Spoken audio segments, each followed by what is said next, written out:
The Industrial Revolution is often portrayed as an example of rapid, unrestrained capitalism that created a time where the working class suffered in squalid conditions, toiling for long hours to earn a meager living and making their, in effect, slave owners wealthier.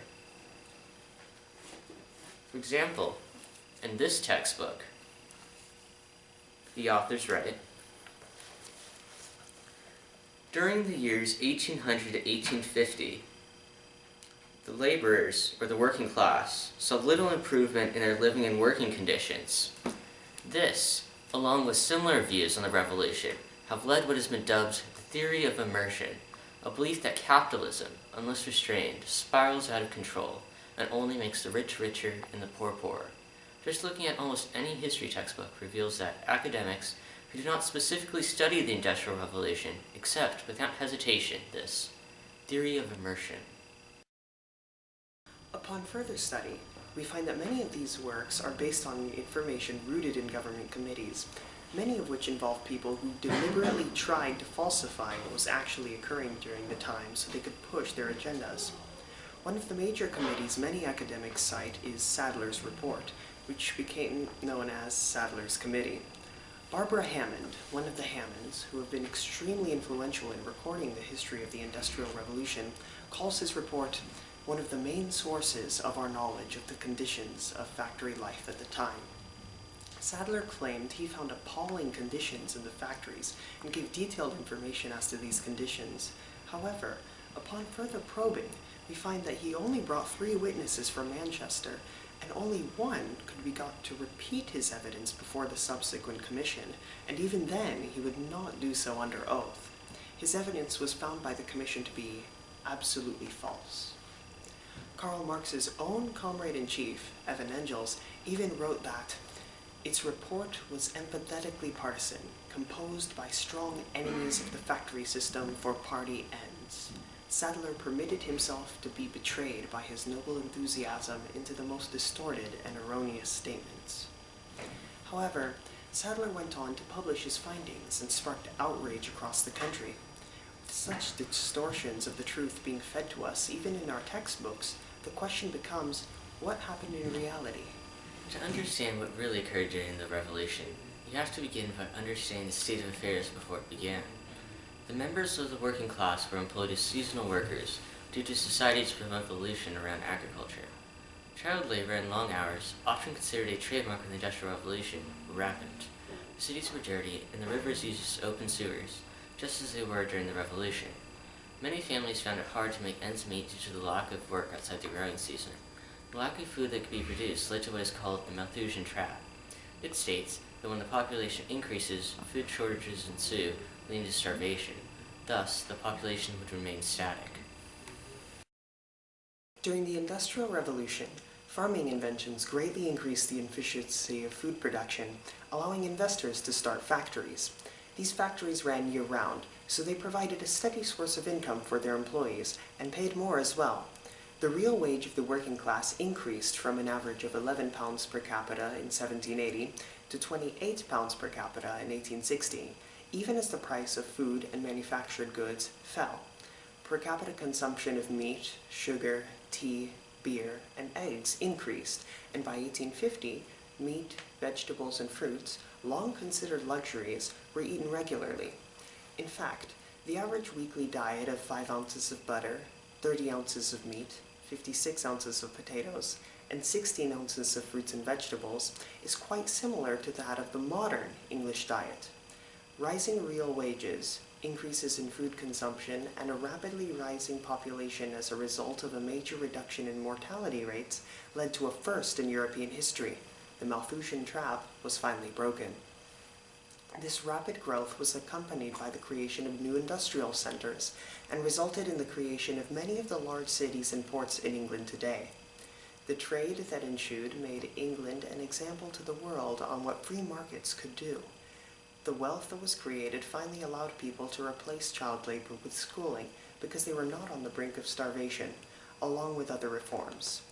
The Industrial Revolution also led to the creation of the middle class. Previously, societies had always been divided into the desperately poor and underprivileged working classes and a rich aristocratic minority.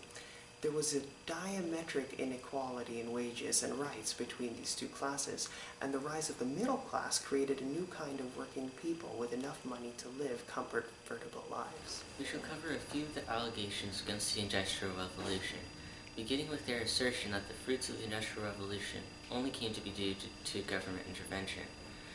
In truth, the government was a great obstacle towards progress. It formed numerous monopolies such as the East India Company and Cutler's Company, which lessened competition and led to higher prices. Extensive government regulation also made trade more difficult. These, along with constant war from 1760 to 1850 and a massive military buildup from 1780 to 1810, slowed growth early on in the Revolution due to high taxes. Once many of the obstacles were removed, the Revolution took off, leading to a prospering economy.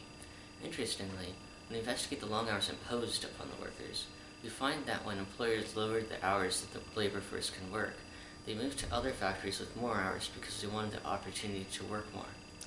The factories even used their connections to send workers who were born deformed or had lost a limb to go to the cotton mills where the work was easier, so that they could make a decent living.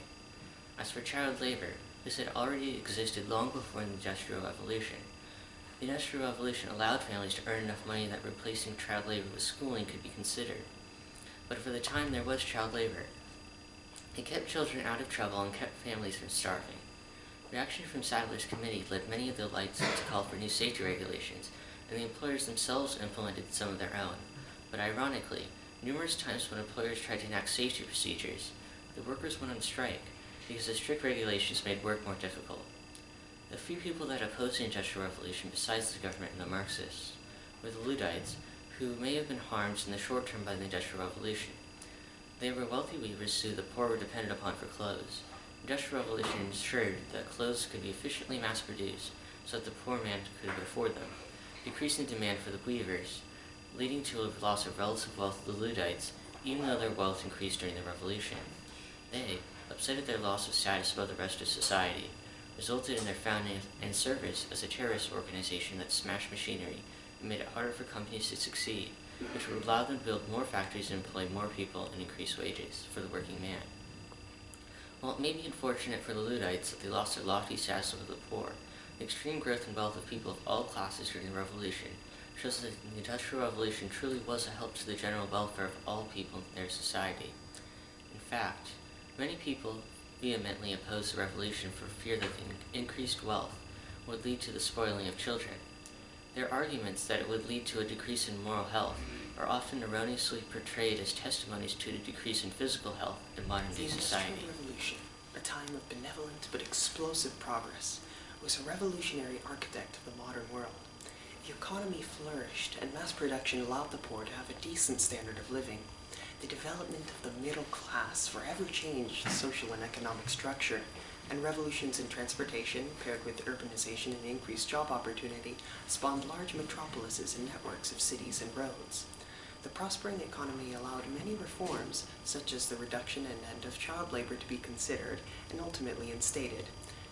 Unfortunately, indoctrination by the British elite and historicists, whom we will cover in a documentary we may release in the future, have distorted what actually occurred, leading to negative reactions today, such as justifications as to why capitalism should be bridled and held back from what we know it can truly achieve, and have paved the way for socialist views that seek to inhibit progress and bring the nation back to the old system where there's an elite ruling class and the rest of the people are equally poor.